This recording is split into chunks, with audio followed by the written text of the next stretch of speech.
পরস্পর যোগ সাজসে একে অপরের সহযোগিতায় অসৎ উদ্দেশ্যে অধিকতর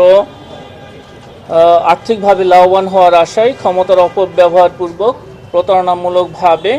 নিয়ম বহির্ভূতভাবে বাংলাদেশ সেতু কর্তৃপক্ষ এবং সংশ্লিষ্ট অন্যান্য দপ্তর ও প্রকল্পের স্থায়ী কর্মচারীদের জন্য নির্মিত ফ্ল্যাট দীর্ঘমেয়াদী লিজ প্রদান সংক্রান্ত নীতিমালা 2018 প্রণয়নে কোনো আইনি বাধ্যবাধকতা অনুসরণ না করে সুবিধা গ্রহণের অপরাধ অনুসন্ধানকালে প্রমাণিত হয়েছে। এই কারণে অভিযোগ সংশ্লিষ্ট জনাব ওবায়দুল কাদের, সাবেক সংসদ সদস্য এবং সাবেক মন্ত্রী, সড়ক পরিবহন ও সেতু মন্ত্রণালয়; জনাব খন্দকার আনোয়ারুল ইসলাম, প্রাক্তন সিনিয়র সচিব, সেতু বিভাগ; জনাব মোহাম্মদ নজরুল ইসলাম, প্রাক্তন সচিব, সড়ক পরিবহন ও মহাসড়ক বিভাগ; জনাব মোস্তফা কামাল উদ্দিন, প্রাক্তন সচিব, জননিরাপত্তা বিভাগ;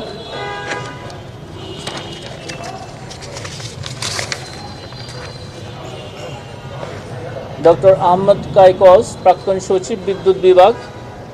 জনাব মোহাম্মদ আব্দুল জলিল, প্রাক্তন সচিব, ভূমি মন্ত্রণালয়; ডক্টর জাফর আহমদ খান, প্রাক্তন সচিব; জনাব মোহাম্মদ মুসলিম চৌধুরী, প্রাক্তন অর্থ সচিব ও প্রাক্তন সিএজি;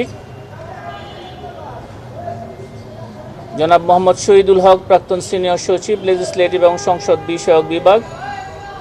মিস জুয়েনা আজিজ, প্রাক্তন সদস্য সচিব ও প্রাক্তন এসডিজি বিষয়ক মুখ্য সমন্বয়ক, প্রধানমন্ত্রীর কার্যালয় এবং ভৌত অবকাঠামো বিভাগ, পরিকল্পনা কমিশন; জনাব মোহাম্মদ মোফাজ্জল হোসেন, প্রাক্তন সচিব, রেলপথ মন্ত্রণালয়;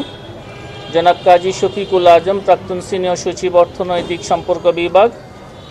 জনাব আখতার হোসেন ভুইয়া, প্রাক্তন সচিব, প্রতিরক্ষা মন্ত্রণালয়; এবং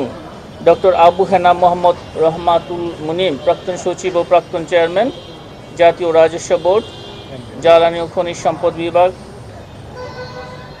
তাদের বিরুদ্ধে অনুসন্ধানকালে আনিত অভিযোগ প্রমাণিত হওয়ায় দণ্ডবিধির সংশ্লিষ্ট ধারায় এবং দুর্নীতি প্রতিরোধ আইন 1947-এর সংশ্লিষ্ট ধারায় মামলা রুজুর সিদ্ধান্ত গৃহীত হয়েছে। অভিযোগ সংশ্লিষ্ট ব্যক্তির সংখ্যা হচ্ছে এখানে 14 জন। ওবায়দুল কাদের সহ অভিযোগ সংশ্লিষ্ট ব্যক্তি হচ্ছেন 14 জন। রাষ্ট্রীয় ক্ষমতার অপব্যবহারের মাধ্যমে ঢাকা এলিভেটেড এক্সপ্রেসওয়ে প্রকল্পে ক্ষতিগ্রস্তদের পুনর্বাসনের জন্য নির্মিত ফ্ল্যাটে বাংলাদেশ সেতু কর্তৃপক্ষের কর্মকর্তা কর্মচারী সহ প্রভাবশালী ব্যক্তিদের বিরুদ্ধে ফ্ল্যাট বরাদ্দ নেওয়ার অভিযোগ অনুসন্ধানকালে প্রমাণিত হয়েছে। এই কারণে অভিযোগের সাথে সংশ্লিষ্ট কর্মকর্তাদের বিরুদ্ধে মামলা রুজুর সিদ্ধান্ত গৃহীত হয়েছে।